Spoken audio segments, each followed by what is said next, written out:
ሩትዬና አብርሽ አንድ ላይ መጥተዋል። እንግዲህ በሚገርምና በሚደንቅ ሁኔታ ማለት ነው። ሄርሜላ እንግዲህ ተስፋሽን ቁረጪ፣ በመጣሽበት ተመለሺ።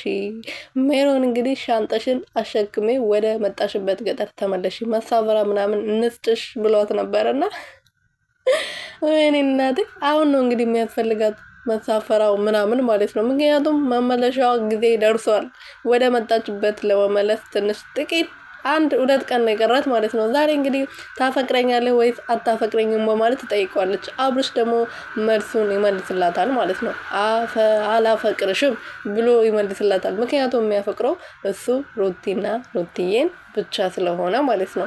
ሰላም ሰላም ቤተሰቦቼ እንዴት ናችሁልኝ? እኔ ያለው ፈጣሪ የተመሰገነ በያላችሁበት ሰላማችሁ ብዝት ትርፍርፍ ይበልልኝ። ለዚህ ቤት አዲስ የሆናችሁ ሰብስክራይብ፣ ሼር፣ ላይክ እያደረጋችሁ የመደወል ምልክቱን እየነካችሁ ቤተሰብ እንድትሆኑ በትህትና ጠይቃችኋለሁ። እባካችሁ ላይክ አድርጉልኝ። እባካችሁ ዩቲዩብ ሼር አድርጉልኝ። ቻናሌ በጣም ነው የቀዘቀዘው ማለት ነው።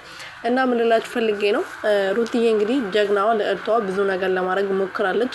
ባሏን ወደ ራሷ ለመመለስ ሞክራ ባረገችው መሰረት እንግዲህ ሀሳቧ ተሳክቶላት ሀሳብሽ ሁሌም ይሳካልሽ ያሰብሽው ሁሉ ይሳካልሽ አቡ።